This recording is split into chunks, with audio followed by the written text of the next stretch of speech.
Okay. Okay, I want to thank everybody for joining us this Friday. For some people, it's afternoon. Most of us are here on the West Coast. And this meeting is a real planning meeting, even though it's only, for our first meeting, an introductory one. I want everybody to be all hands on deck to see if we can pull together something for the young people to pay homage to people who served this country. So Veterans Day is a very important day for a lot of us, but for me in particular, who never served, I've been passionate about following the African American military timeline for several reasons. I've been a storyteller. I'm also a passionate person about making sure this is information that gets into our history books, into curriculum, into lesson plans, into our classrooms. So there is another component of it that becomes something that will be mandated by policy and law for every student to matriculate through high school, community college, and university to graduate will be ethnic studies. So I want you guys just to kind of get that in your idea that this is no longer just an elective or just something that, we have to, try and invest in as people who are activists. This is going to be policy and law and something that we take very seriously with our academic, not just, educational, but academic as well as 360 degrees of developing awareness, as well as, again, paying homage to the people who helped build this country. So without further ado, I want to introduce a gentleman who's been a mentor, a big support to my interest in building something called the Venn diagram. He's also been very instrumental in helping us in Compton, California. He's visited Compton, California on a couple of occasions, coming to Compton Unified School District. And without further ado, I want to introduce you to retired Brigadier General Arnold George Gray. And if somebody's got a lot of background noise in the background, if they can mute until we do introductions. Okay, just to be clear, how much time do I have? And is our agenda, are we going to do introductions of people first and then I talk, or what? Well, I want you to set the tone, General Bray. I think if you can do an intro, and then we'll do the intros and come back to you as the main course. Okay, I'll make it quick then. First of all, I'm a military service member. I performed over 35 years active service as an infantryman, airborne ranger. For those that don't know, I jumped out of airplanes. I'm also a strategist. I've commanded in combat, but at every station of my career, I've spent time going off the installation, taking and sharing what I've learned with the communities in and around the places I lived. I will unabashedly tell you I'm an alpha man, and part of my commitment and what I did was that I owe communities what I have in my skill sets. And so as a result, I've been part of every community I've been in, whether it's overseas, because we are all those places, or the communities in and around Norfolk, in and around Columbia, South Carolina, Kansas City, Newport, Rhode Island. So I didn't just stay on the base. As a result, I saw a need, and more importantly, I came from a broken home. Mother remarried when I was 16, and I got a chance to see things I'd never seen before on bases. And as a result, what I determined was access was important, and exposure was important. And so, roughly around 2008, I saw some of the offerings of a military being proposed in a thing called Love of Liberty, of which Kevin was a part of in a significant way, and we were trying to shop it around. And I said, it's a natural for the military to be part of this. So in that process, what we did was I talked with him, and I saw he was trying multiple venues to provide opportunities to kids of color. And so after I took all of the things he had, we put it into basically circles. and then link them together into a Venn diagram. And the Venn diagram basically says all the things he was doing with media, with sciences, with entrepreneurship and character leader development. All those things were essentially nothing more than the linking point, opportunities for change. And so you hear the word Venn diagram, that's what we're really talking about. But the very top of it, I call it character and leader development. How that's done is through a person understanding their worth, understanding that they belong. And so what I will talk about later is how to bring that root understanding to young people so that no matter what venue they find interest, they've got a place. I'll stop there. Okay. General Bray. Okay, so we're going to do some introductions. I'm going to bring back around some of the elements that General Bray talked about. So Kimberly, if you can unmute and let's have a brief introduction, please. Yes, good morning. So I'm Dr. Kimberly Grigsby. I am the Executive Director of Family, and I worked in the corporate world for 44 years and recently decided to retire and start my own business.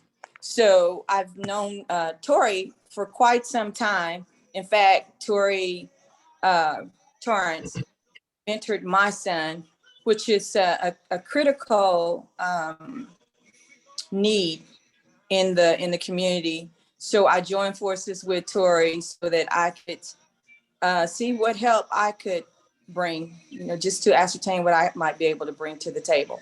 So thank you all for having me. Okay. All right, the next person, Tori, you can introduce yourself. Yes, I'm Torrance Brandon Reese, born and raised in New Orleans, Louisiana. I am an artist first and foremost. Came up singing on street corners and went from there and as we graduated high school and went into the military, to the Air Force, and served in the Philippines on Clark Air Base. Came back, started singing with another group called the Sensational Uptowners in New Orleans, became very popular. And about 3 years later, I moved to Los Angeles and got back into school. Went to Southwest College, got my AA, went to Dominguez Hills, got my BA, and started my organization Family in 1992, incorporated in 1993. Before that, while I was at Southwest College, I was mentoring to young people. And I was as young as them, actually. And so I've been mentoring now for about 35 years, teaching, developed curriculum, coaching, speaking and hosting events.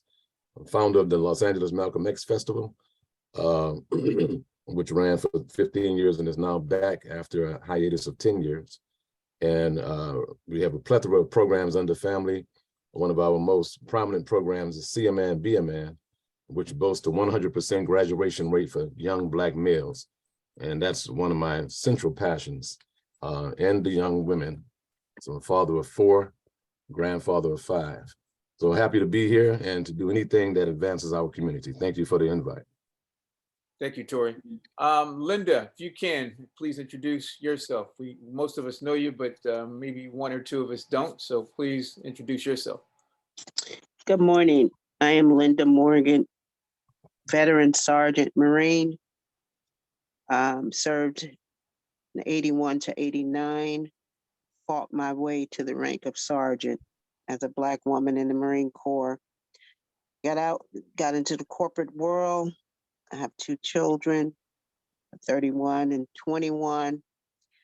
My former years in corporate America led me into the world of jazz and blues, where I am now a jazz and blues legacy preservationist, honoring, celebrating, and hiring jazz and blues legends to the tune of over 212 years. Happy to be here. Okay, thank you, Linda. Okay, next I'm going to introduce a young man that I'm working with as an apprentice, but I want him to, say hello and introduce himself. Damone, if you can please unmute and say hello to the group and tell a little bit about your passion and maybe just a little bit about what you've been doing with the Dakar Foundation for the last 6 months. I'm Damone. I'm a senior at Cal State University Northridge, or CSUN. I've been working for Kevin for the past I think 5 months, and as for Dakar, I've mostly been, going, shooting and editing together little short videos or cut downs of certain events, like an event at Warner Brothers and Woodbury University, which had mostly educators, and another one and a couple in LA, one at UCLA for the can't remember the name of it, but yeah. You were there. You were in the house, and then the Taste of Soul. Oh yeah, that too. Taste of Soul, Brotherhood Crusade. Yes. So we're working on a short film for them and their youth source program. And I think Anthony, did Anthony drop off? I guess Anthony. I can just answer. Anthony is a vice president of operations for our organization. Family has a multiplicity of skills in technology, television production, engineering, etc. Wow. Okay. Yeah, we got to get Anthony back on the call. We need him for what we're embarking on doing. So I'm going to do a brief introduction of why I asked you guys to be on the call today, and a little brief introduction of myself. Again, I'm Kevin Clark from the Dakar Foundation for the Performing Arts. We've been in business of trying to get young people into the arts, entertainment, sports, media career pathways for almost 31 years. We really started focusing on the arts because of music. And in the Bay Area, there was a burgeoning industry of young people becoming self-published and self-distributed.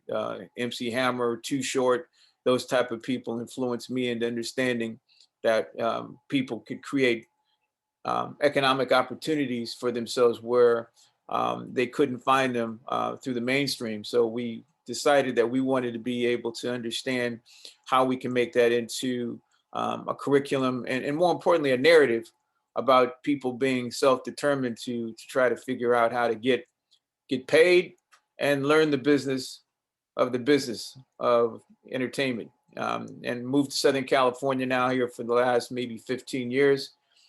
So we worked primarily in high schools when we got here, Compton Unified School District, Los Angeles Unified School District, and been bringing music and film programs into the high schools.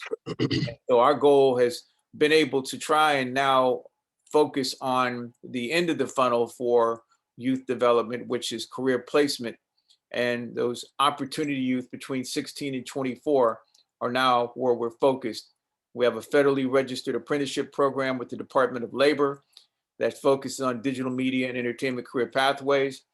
We're also working with the Department of Industrial Relations that has a state apprenticeship program that will help us try to form a smart pipeline of high school to community colleges to 4 universities to get people in the state of California, specifically here in Southern California, directed to our partners who are hirers and developers. And so all of our interest now is really making sure at the end of the funnel, we're trying to get people beyond internships and into something now called pre-apprenticeship and apprenticeship. And so there's a lot of things we're trying to pull together, but they all do make a sense in terms of our Venn diagram.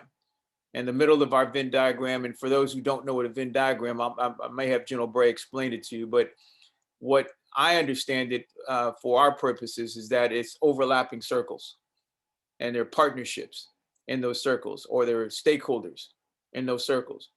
But where those circles overlap are the people that we're trying to serve. And those people are the young people who are opportunity youth, at-risk youth, people who are primarily folks who haven't had their real first chance to compete in the career pathways for which they're interested in. But we do want them to have the components of financial literacy, storytelling, media, tech, and I think I mentioned financial literacy and financial management. So we have those pillars called the Digital Pathway Initiative. And all of that for us is really our brand, our shield, to try and get everybody to understand that we're trying to do something very different in the areas of education, the workforce, which is multidisciplinary: science, technology, engineering, arts, math. And then we put another S on there called stewardship, where young people learn how to serve, especially somebody other than themselves. And so I've always been interested in the services, armed services, because that is where I figured out as a civilian, where there were people who served their country, they served their race, and didn't do it for any other reason. Sometimes it was a job, sometimes it was a passion, but it's something that I want young people to know that other people have done for hundreds of years. And I want to be able to have them have those facts, and so that they can draw their own conclusions. And that's why General Bray has been a major stakeholder in helping us understand the timeline, is more importantly how people can fit into that timeline. They matter. And history is not just the past, it's not even the future. For me, history is it's not just the present and the past, it's really the future. Because 100 years from now, we'll all have our role in putting down some contributions in this timeline. So I want to be able to turn it back over to General Bray, but I'm going to share the screen so that I can pop up some things that he may be referred to, like the level of liberty, some other elements. So I'm going to share the screen, be able for anybody to excuse me, I'm choking up a little bit here. If we were all in the same room, I'd be laughing because we're having these holocausts, and I am okay, folks, just so you know. But yeah, for because first of all, I'm glad to see that I got fellow veterans, Tori and Linda, on the line, so that one, if I say something that it causes questions, doubt, or a different experience, by all means, call me out. One of the things you'll realize is that I practice. Hold on a second, please. Thank you. One of the things I practice is authenticity, and very specifically, what I say to you all here, I would say in front of an audience of anybody. First of all, the reason we talk about the Venn diagram, and Kevin did a great job explaining, it's overlapping circles in this case, but they're really purposes. And with the center linkage point being opportunities for those of color. So that's what this whole thing is about. Now, history is a funny thing, because generally speaking, if you read the words that most people write down, the flaws are flaws of omission, not generally lies or inaccuracies. Where the lies or inaccuracies most of the time show up is in the way the picture was captured. And I'll give you a perfect example. The first person to die in this country for the idea actually died of an America, of a separate nation, died in 1770 at what was called the Boston Massacre. And his name was Crispus Attucks. It's undeniable. And John Adams specifically stated that Crispus Attucks was the first American to die for this country. He wrote that down. But if you go look at the pictures of the Boston Massacre, there are a couple of them that show an African American out front, but most of them will show a line of white folks against red coats and never capture the other part. It just, he's a footnote. Then others will say things like Crispus Attucks, well, he just happened to be a longshoreman that was caught up in a rebellion. Nope. His actual words is that I would not be a slave to any man or country again, because he had been a slave before. So that was actually part of what got me involved in the process, the product that was called Love of Liberty, which you've heard mentioned several times. And by the way, that's a 6-hour series that was called down to 30 and 45-minute segments. And my involvement in that one was when I met Mr. Martin and Kevin talking about we're not sure where it's going. It's pretty simple. At the time, the election of 2008 had not occurred yet. I said, wait till after 2008 because you may have your first Black president. And if that occurs, you will now have filled in essentially most of the gaps from service members, the enlisted soldiers who first came in and began to fight, not just by participation of rebelling, but actually in uniform. The 54th was not the first. Everybody talks about the 54th Massachusetts. There was actually a 1st South Carolina Regiment. Some of those other units are alluded to in the movie Glory, but the reality is there was other ones that fought with the distinction. But the history goes to whoever captures and writes the story. The real goal in us being able to have these kids around us and showing these movies, giving them a different sensing of history that is accurate, by the way, validated by the Air Force and the Army's historical societies, the information is correct. Being able to give them this sensing, it then makes them say, shit, I belong. I look at that flag, it's mine too, because that blood, that first piece of blood in those flags belongs to me. And of course, guys like Tori and Linda, you know daggum well, when you sit there and went through like my dad did in World War II, you know, you participated. You belonged. As a matter of fact, that's what changed this nation. Because every myth that they had about performance, about intellect, once you start fighting and you start seeing that first of all, you're thinking, you're given the freedom to react, all of a sudden the game changes. Watts is a classic example of a place that post-World War II, given the funds to go to school, we had African Americans going to college in droves. We started to establish a home and home ownership. That's why, I hate to say this, but people talk about Watts because there's some of the characters shifted into place, but the reality is, I'm from the South and we had shanties. We were shanties. We were still in dirt floors when Watts was an organized structure. The subsequent people that lived in some of those neighborhoods, they forgot the roles and tools that we learned in the military. I shouldn't say learned.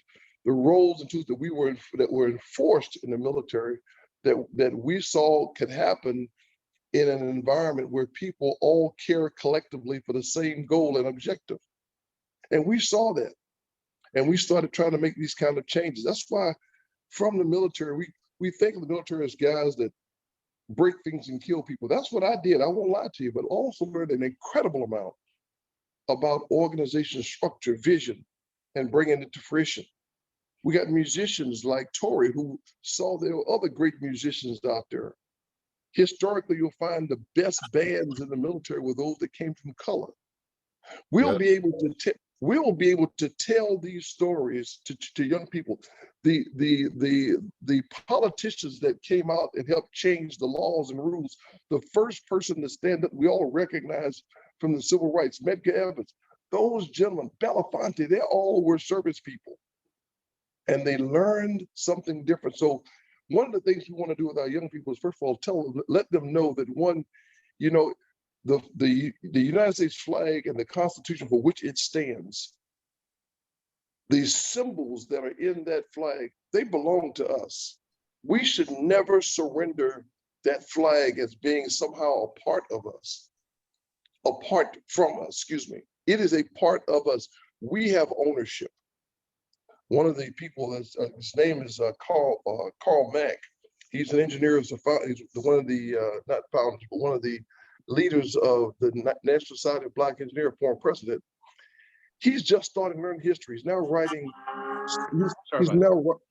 he's now writing things about history because he didn't know. When he was at Mississippi State taking engineering and saw quantum mechanics, he thought, well, I'm the first Black guy taking quantum mechanics. I'm the first Black guy because he had no knowledge of history, nor did he have any connection to how those things were changed because of our participation in the blood establishing this nation, as opposed just the dollars that we created on our backs as slaves. That's a collection of that piece lets kids know, like he learned, wow, there were incredible scientists that were in our military. There are incredible scientists that came from people of my color. And of course, we're now learning that we're learning now because we saw a name show up in a book or something, and we assumed, because the pictures always show that the face doesn't represent ours. One of the things that I think of the new history makers is the camera. It's the camera. Combat camera, by the way, also helped expose myths like Clint Eastwood in his Faith of Our Fathers. He said there were no black men in the assault on Iwo Jima. Well, combat camera is there. And combat camera captured black men passing ammo bandoliers forward. In fact, the pole that was used to raise the flag came from a boatswain's mate. And by the way, it was actually a Navy corpsman that really stood it up before they did the recapture for the pictures, the one that became famous. It was a Navy corpsman that did that. See, we can capture history correctly, and then more importantly, we can put everything in context, and then people's sensing of belonging changes. I got to tell you, for this group right here, I actually got upset with Colin Kaepernick because people forget Colin wasn't playing well, and he decided not to get up. Then he separated. Then he let Donald J. Trump find a gap in our America and leverage it, because he himself did not do what he should have done as a quarterback, which was lead and then figure out what does that flag really stand for, then find out how much we participated in that flag. Then rather than complain against, he could have done two things. He could have gone on Tuesday when every NFL player is off. He could then say, guys, let's go to our state capitals on that day. And let's tell them that we are not living out the creed to our flag. You know, Dr. King was very clear in his study, and he'd always go back to use the contract that was written in the Constitution. When he would go and reference, he took that back to them because, like with a legal mind, he come back to the attacks, utilizing the documents, utilizing the facts, because that's how we progress. And so when we take these young people, we first of all, let's educate them. Seriously, before we do any work with them, we educate. We take time, give this first crew some history lessons, just enough that their appetites are whet. Then after we do that, then we let them start talking about, now, how would you tell the story? Because we'll let them tell it in a way that they tell it best to reach those. And then they say, okay, I want to tell it like this, but I want to be a cameraman. Some may say, I want to be a narrator. I want to be an interviewer. And they say, okay. So then we put people who are atop of them, who have those skills, knowledge, and abilities that they get a chance to spend some time behind. And then we build a product with their skills being evolved in those rules. Our real target and goal is to open up, with a couple of seminal events to talk about it. But then over the course of the year, we evolve their talents telling this story. We let them become the retellers, the recapturers of what is true. And by letting them tell the story, we will in effect educate and provide a different level of civil education to our kids, and oh, by the way, embolden them in the roots of this nation, so that they will feel like you felt when you left Paris Island, Linda, or when you left Lackland. You felt like you could take on the world, because you knew that the uniform you were wearing was shared with every American. You found people that were disconnected, had their own biases, and were uninformed during the process, but you knew that the core of what you were doing was about right. You knew the core of what you were doing gave you a foot up on most others, because you had learned both systems, you had learned your capabilities, and most importantly, you had been doing it in a comparative way. I don't know about you, but for me, it was in a comparative way with people I'd never necessarily been around in the kinds of figures. And by the way, I did go from a all black high school, a couple of them, to a white college that was less than 3%. But when you go in the military, all of a sudden now I'm in charge. And just by way of informative, as a 10-year-old, I was in South Carolina where I looked up and I had to make two choices, male or female and white or colored. By the time I was 21, though, I was in charge of 24 men of all different races, and most of them were twice my age. But they had to listen to me. At 27, I was in the Pentagon with then Brigadier General Colin Powell and his boss, Caspar Weinberg, and they were asking me, how does our plan affect Russia and their mindset as we shifted from being Ethiopian partners to Somalian partners? Mm. And I say that because that is the teleporter that the military provided for me. And by the way, it did for others. It did for Charles Rangel, Ronald Dellums, our first Black senator out of Massachusetts. My name is Spansley for a moment. But, you know, I mentioned Medgar Evers because he came back from, when he came back from combat, if all remember the soldier story, remember the first sergeant, his real goal was he was angry because he had met a brother who was still stepping Fletcher.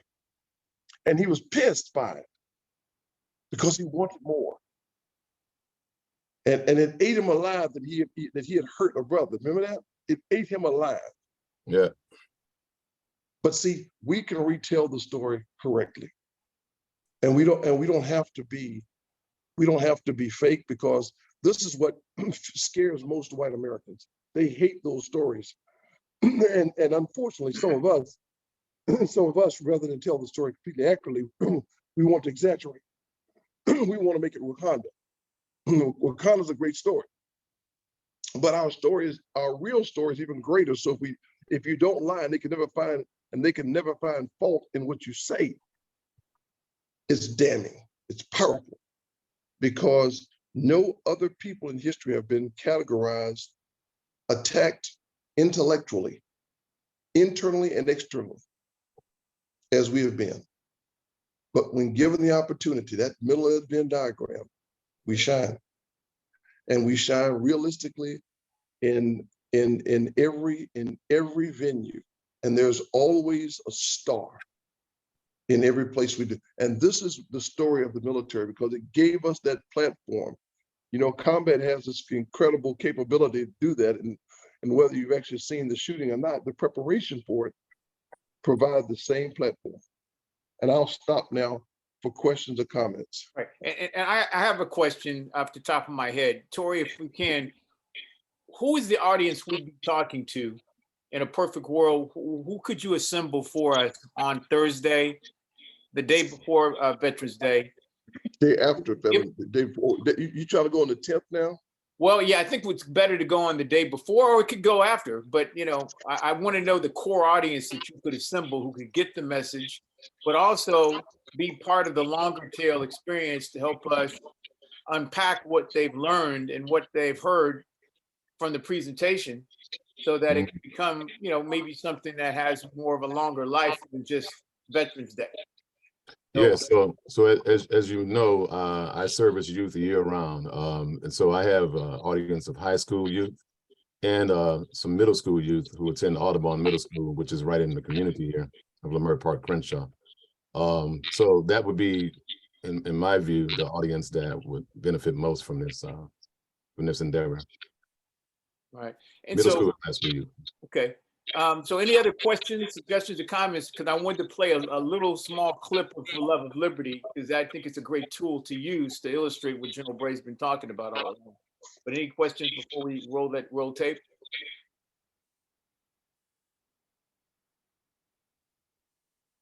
Okay. It's 3 minutes and 47 seconds, and this is kind of the trailer for the film project that won the NAACP Image Award for Outstanding Documentary in 2011.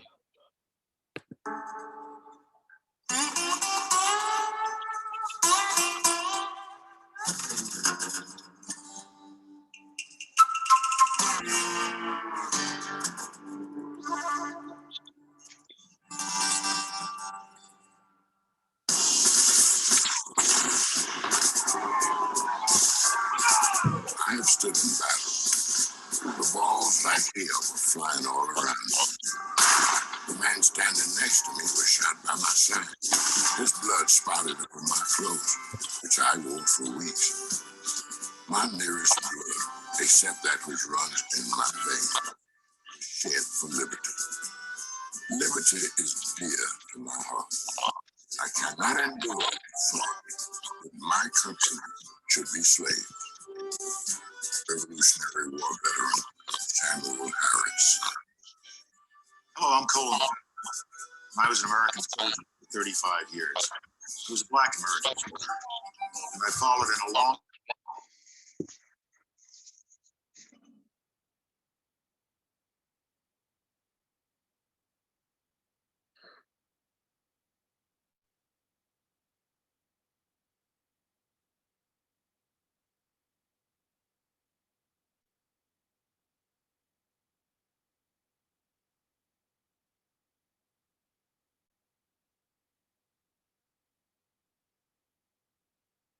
Hey, Kevin, I can't hear the film. I don't know about anybody else, but I can't hear No, the. it's the sound's not coming through because it's streaming service, wherever it is, it's gonna be challenged.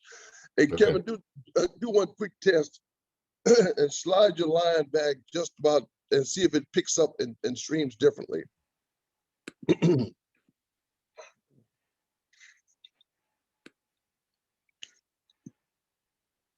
And see if it changes see if it changes. Better? Revolutionary War veteran Samuel Harris. Hello, I'm Colin Powell. I was an American soldier for Any 35 better? years. I Yes. was a Black American soldier, and I followed in a Yeah, that long works. tradition of Black men and women. Yes, we can hear it now. Nations long before the Revolutionary War. For so many years, they served their nation without their nation ever serving them. They served because they believed in this nation. They believed in the promise of our democracy. They believed in what the Declaration of Independence and the Constitution said. But for so many years, they were denied the right to that other Americans enjoyed. Their story isn't well known. Their story was suppressed. Historians have not worried about it well enough. But there's a wonderful story. It is the story of a group of Americans who never lost their love of this country, never lost their faith in what the founding fathers had promised. And that's why the story is simply called For Love and Liberty.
The record of this nation's African-American servicemen and women is a heroic story draped in irony.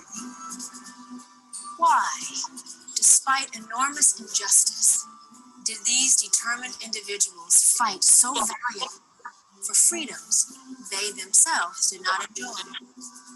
The answer to this question can be found in the letters, diaries, thoughts, and reflections of those who were there. Their words are relevant to every American and speak of courage, honor, duty, and sacrifice for love of liberty. I'm Halle Berry, and this is their story.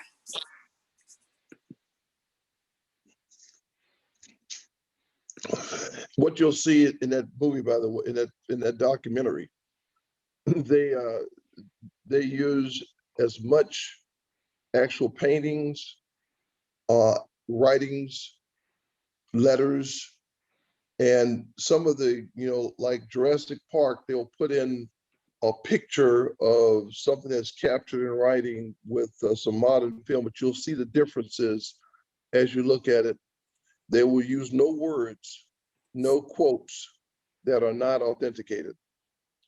And that's what made the Army sign on to it, because it was a very good literary piece with literary search, and the Air Force came on board right behind them to sign on to the pieces. By the way, that picture that you see of me right there, that's Charles McGee, a member of the famed Tuskegee Airmen. I had the great experience of meeting him, first of all, at the opening of the African American Museum, and then 3 subsequent conversations where he got a chance to expose to me his thoughts and some of the other things that have influenced a lot of my perceptions, as a matter of course. And by the way, he's not the only one. Like I said, my dad was USS Ticonderoga, took a round in the side of his ship. They took a 30-degree lean going all the way back from the seas of Japan to Norfolk, Virginia, in his thoughts. So I have, my brain is driven by an awful lot. And to everybody here, just remind this is the 75th year of integration. And so if people ask the question, why was I an infantry airborne ranger? Because my dad and my brothers couldn't be, or my dad and his brothers couldn't be. But I was able to do that. And the other thing that people don't get right is, why were there more African Americans killed in Vietnam? It was a perfect storm. First of all, the draft for the first time got to be where it was a selective draft. People of fame, notoriety, and absent patriotism could find a way to get out of it. But African Americans wanted to serve, and many of us wanted to serve. My brother, who they put in avionics, was pissed because he couldn't be an infantryman. So he volunteered to be a door gunner in Vietnam. Because, just like, some of you may or may not know, during combat, or the guys with Vic Morrow running around, I wanted to be that guy. I played in the woods, running around I shouldn't say woods. We had a little bit of them, but most of the time it was a creek and some woods around the creek. And I'd hide down and play those things and chase snakes, because you want to be a hero. We want to be heroes for myriad reasons. And by the way, a lot of that still exists in tons of us. We used to have a disproportionate number of special forces were Black. Now that's become the home of white supremacists. Mm. Because we now look at the military only for a place of a job. There's a few exceptions, the sons of, the daughters of, but the reality is we're not going after the places where the leadership comes from, not in the droves that we used to. But we can change, because now we got options, but we can change that piece, because that's where your leadership comes from. That's where Lloyd Austin and I grew up together in the 82nd Airborne Division. The Brooks brothers, we grew up together in the 101st Airborne Division. And General Brand, let me ask you, how many people who knew who Lloyd Austin is? I'll bet everybody on this line knows who that is. I bet you don't. I bet you they don't. Okay. I'll bet you $5, General Brand. Okay. So I'm gonna ask Linda. Linda, do you know who Lloyd Austin is? Nope. Do you know Kimberly? Secretary Austin? No, wait, before you give it away, General Brand, Kimberly. No. I get to say, do you know who Secretary Austin is? Secretary Austin? Yes. I know who he is. You looked him, you Googled him. Okay, I'm just kidding. I know who he is. He's the secretary. He's the top. See, because Lloyd Austin is Defense Secretary Lloyd Austin. Secretary of Defense, right? That's right. See, so if you asking for, if they might not know about like that, but I know they know who the Secretary of Defense is. Yes. See, I know they know who he is. It's just the way I said it like that. I apologize, but they know who he is. Right. And General Bray, to that point, from an interactivity standpoint, there is for Love of Liberty curriculum that was written with the Yes. documentary that does challenge the young people to take the content and the information and gives them some sample quizzes so that they can actually, even before the screening of the film, be able to understand what they're watching and be measured for some participation in it. Because that's what we'd like to have, is them to be intellectually curious about what it is that they're going to engage in, like a Q&A. And many of the young people that we work with today don't like to raise their hands. They don't like to participate in a classroom or otherwise. I think that's one of the things that we're trying to challenge with the TAY program, is for them to be able to engage somebody like General Bray. I bet General Bray Tory, I bet Tory's group, he encourages that and probably has a methodology whereby Thank you. you cannot not participate. Exactly. Yeah. You're not going to sit in my program and not participate. It's not happening. Yeah. So in a perfect world, we'd love it if General Bray was able to have young people in your classroom, in your crew, who could actually participate with him. It could be scripted, could be pre-planned, so that there is some engagement in the presentation, because that's what's going to make it, I think, the kind of experiential learning, where people, I think they're going to be intimidated by a man with such great history as General Bray. General Bray is a history maker. He's a legendary person, but I want him to be able to break down his legendary status so that he can have a conversation with these young people. Well, I don't know how much young people are impressed by people's legendary status. I think anybody, and that's not personal to General Bray. I mean, I had the Attorney General for the city of Compton, who's a legend in Black history and all this stuff, come through. They don't know. I had Tavis Smiley come through. They don't know these people. So once they get to know them, then they will respect them. Once they know that the person cares about them, then they will respect them. But no, they don't respect titles and your history and all that until they get to know you as a human being. Wow. In this short time, General Bray, is there any way that we can get some information to Tory so that they can have a little bit of, a bite on you? Send Tory, because the best thing for young folks I have seen is the video that my university did on me, and you've seen it. It's 7 minutes. Yes. But they put music to it. They hyphenate it. It's a show, and that's what they'll watch.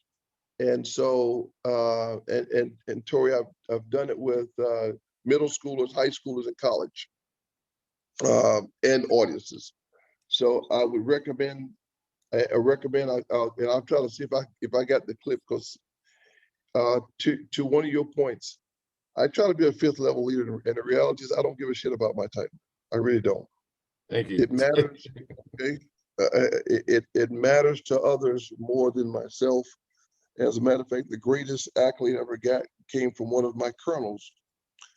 He was at Harvard University. He was writing, and he told them that he said, everybody keeps talking about what we didn't do in Baghdad and Iraq, what we didn't know. He said, my commander did. My commander saw the battle for where it was, saw us for where we were in time.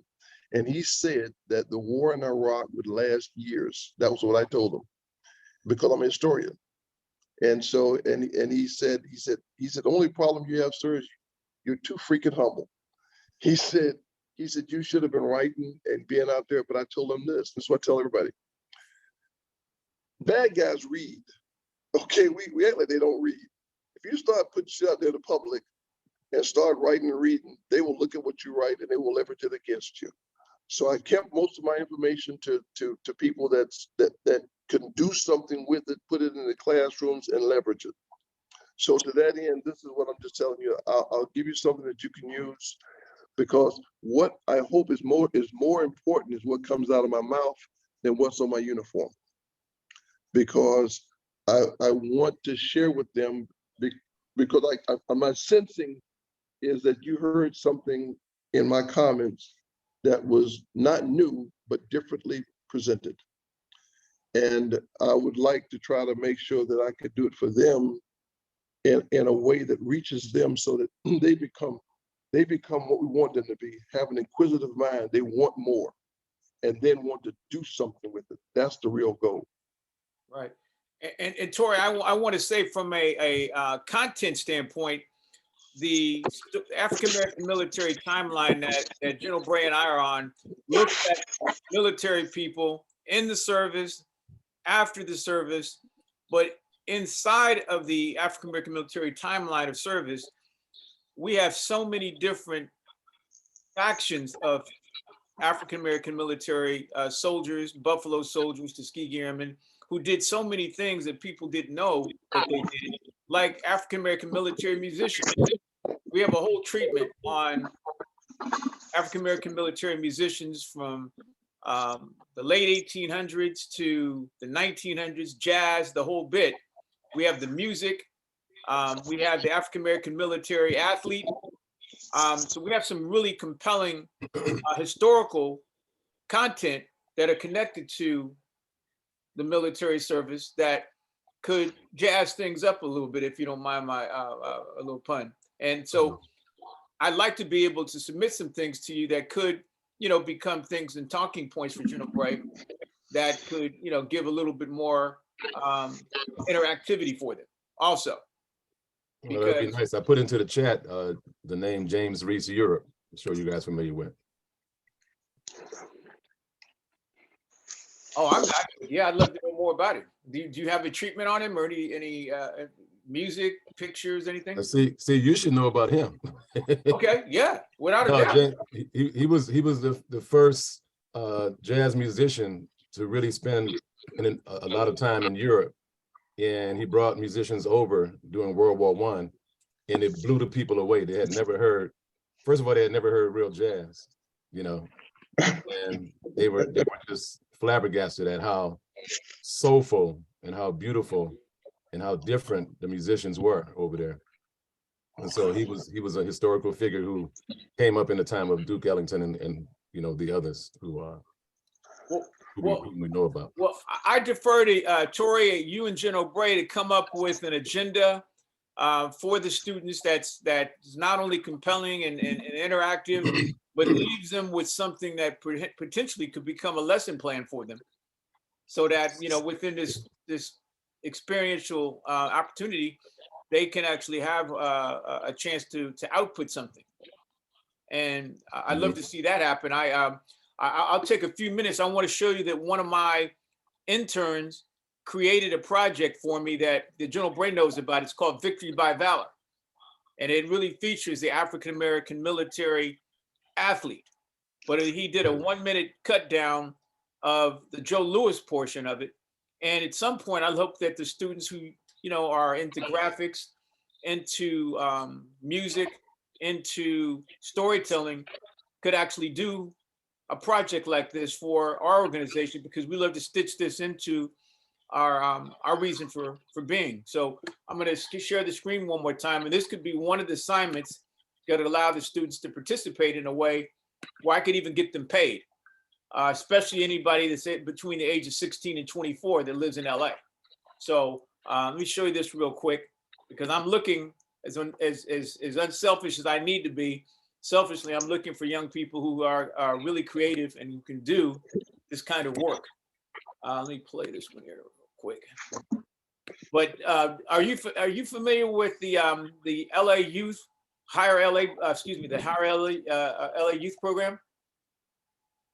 The LA Youth program? It's called Higher LA. I heard of it, but I'm not that familiar with it. Well, yeah. So I want to make sure that I get anybody. Well, I'm going to send you flyers, but we are capable of paying people. Damone is in the Higher LA Youth program. He's 22 years of age, and we're paying young people between the age of 16 and 24.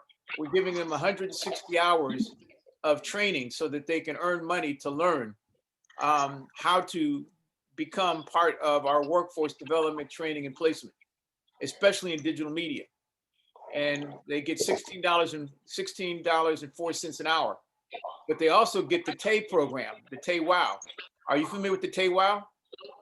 Okay, hey, Kevin, I don't want to get away from name dropping and program drop, but because I got to run. But here's what I think we can do, and first of all, my apologies to Linda and Timon and Anthony and Kimberly for not making this as good a wraparound as we need to, because I want to really make sure I got any thoughts that you all have. But what I think we need to just simply do is, in my simple mind map, it was this. It was, first of all, give an initial group in a very simple format, let them see the love of liberty, the film, spend some time talking to them, and then we talk about the various disciplines that were affected by people of service. Ask, and in fact, let's turn it on them. Ask them as their homework after Love of Liberty, that they come back and find someone who was a service member that was in their particular area of interest or something that they chose. And if they can't, we help them and coach them through them. Very good point, General Brent. And so that way we then we come back after that, and you can break, by the way, and if you want to, you can turn to a series of back briefs from each of them on who they found. And we talk about them. We talk about what the attributes, why they learned it. Why was that a great place for them to learn? Why did Reese feel comfortable going to Europe to advance his skills, knowledge, and abilities? And what did he pull from the military? What did he leave with them? That'd be a good example. You know, you talk about why did Cassius Clay, then Cassius Clay, not want to follow in the footsteps of a Joe Louis? What was the differences and why? What did Joe Louis do that was different? What did he, you know? But I think, if I may, sir, yes, I sir. think that the times were different.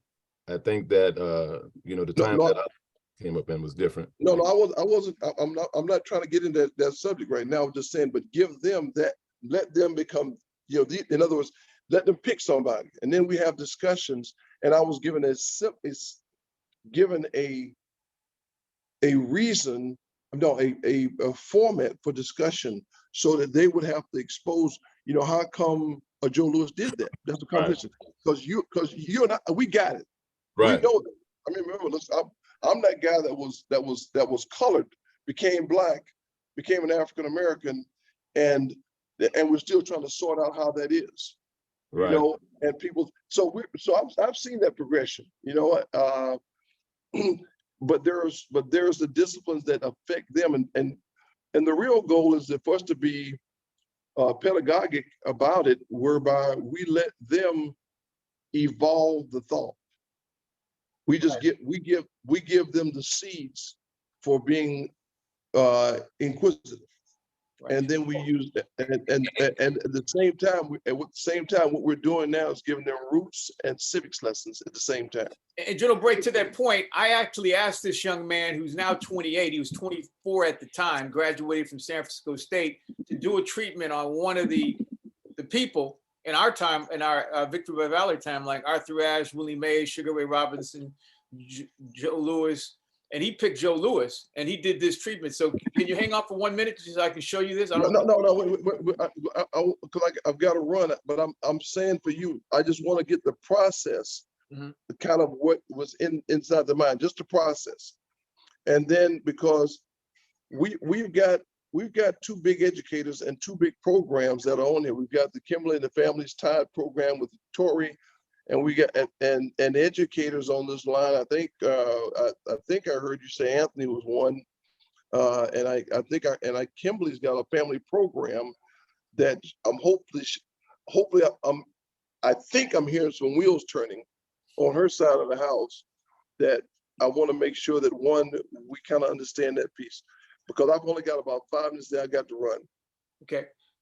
So Tori, take us in the direction you want us to be in, because we got, again, wealth of things that we can plug in to the way that you teach. And Well, I just need to know the particulars of what we want to do. If we want a certain time, date, place, etc. Okay, We're so, gonna so show the let me film. throw this out to you. I was looking at Thursday, November 10th, having a program, an hour program of a virtual program, because General Bray is going to be on the East Coast, Yeah. and bringing him in via Zoom so that we can have a virtual program.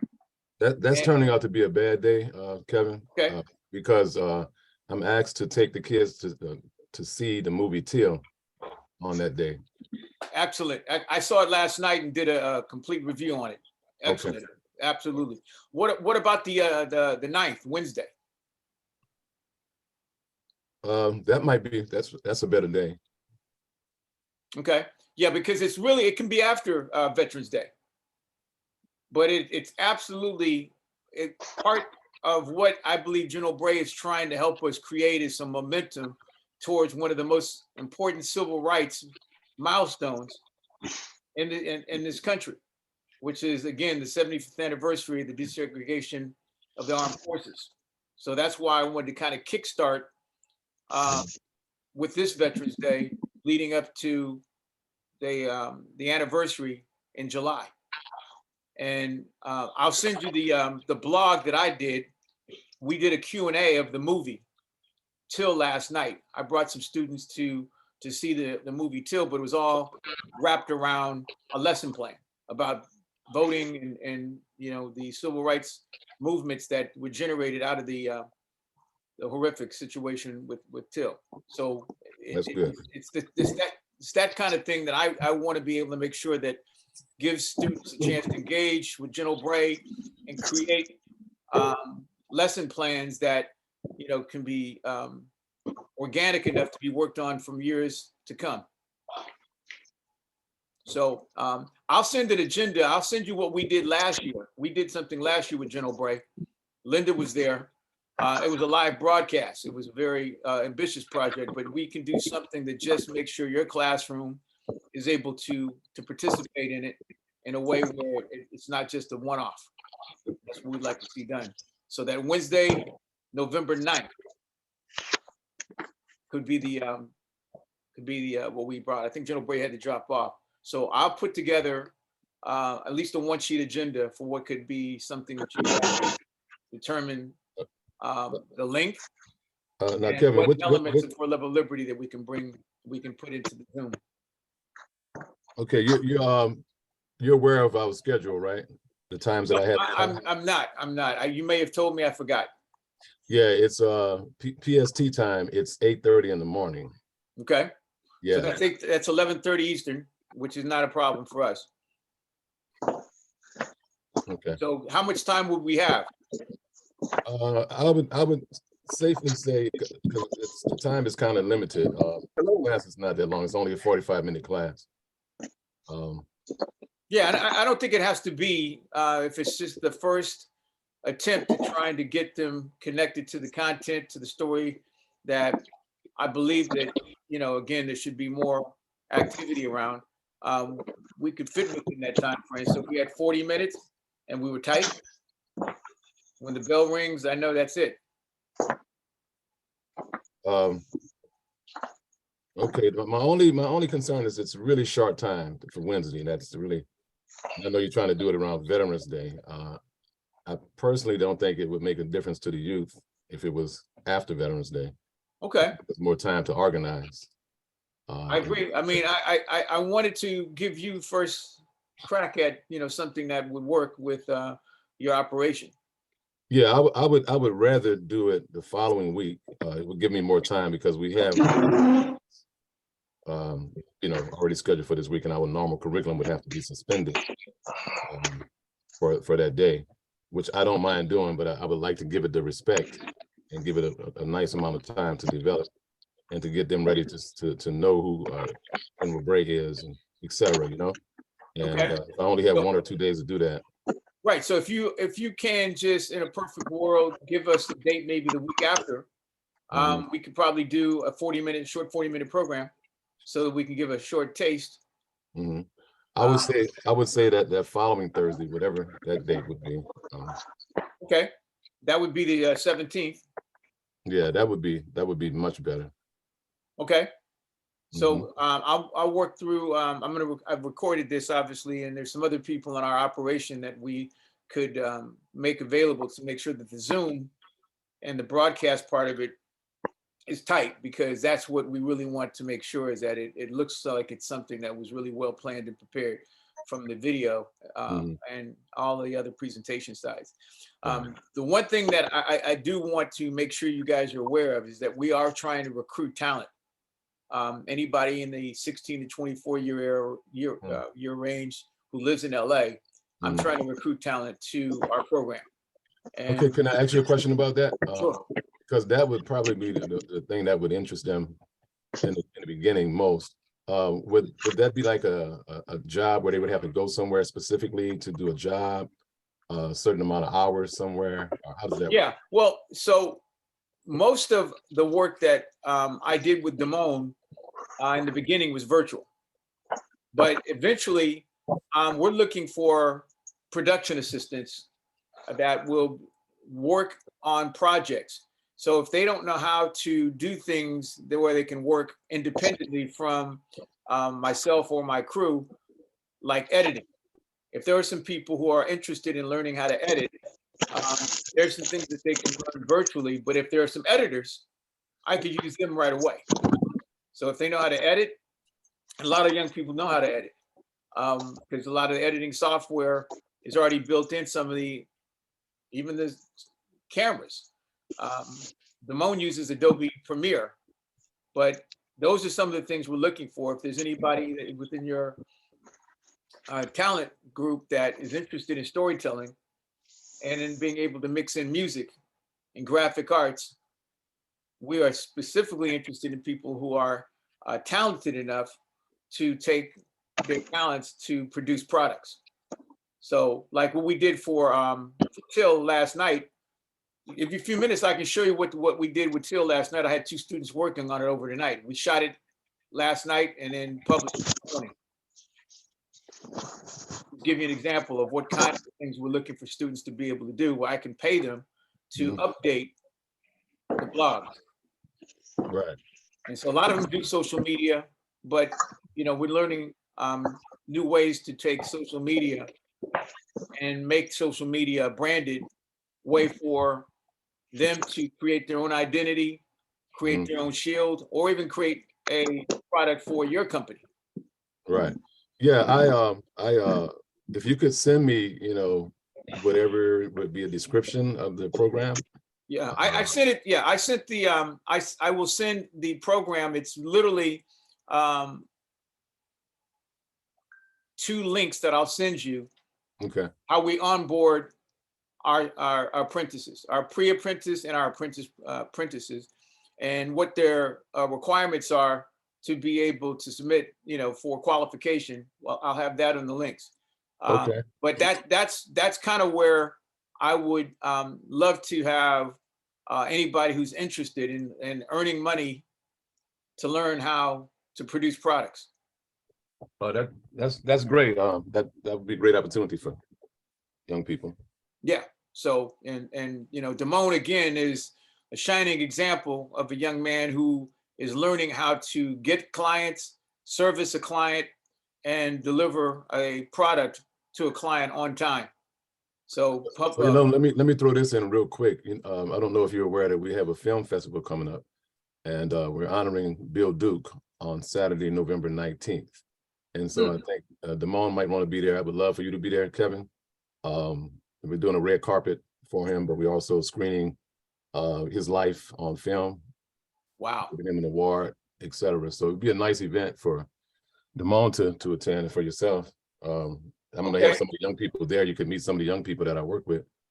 Well, we'd love to make a pitch to see if there's any. So if any of the young people on your program, are they filmmakers themselves, or are they just going to? I don't know yet. I haven't asked that question. I could ask that question this week as I get them prepared to meet you guys. And let them know what the program is all about that you do. We're always, introducing them to opportunities and stuff like that. Okay. I have Can I give you an example of what I'm looking for? It's a 1-minute cut down. Yeah, go ahead. So this is what I'm looking for in terms of product. So they're learning, tinkering with all the software, the hardware to produce something like this.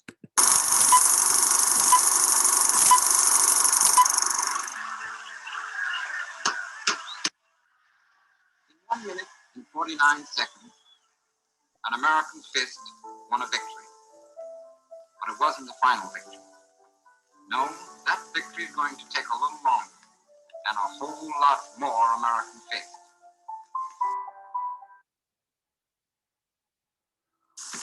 Joe Louis, training for the fight of love. This time it's a fight not between man and man, but between nation and nation. It's a fight for the real championship of the world. Determine which way of life shall survive, their way or our way. This time, we must see to it that there is no return engagement. The stakes this time are the greatest men have ever fought. And what are the stakes? The American stakes.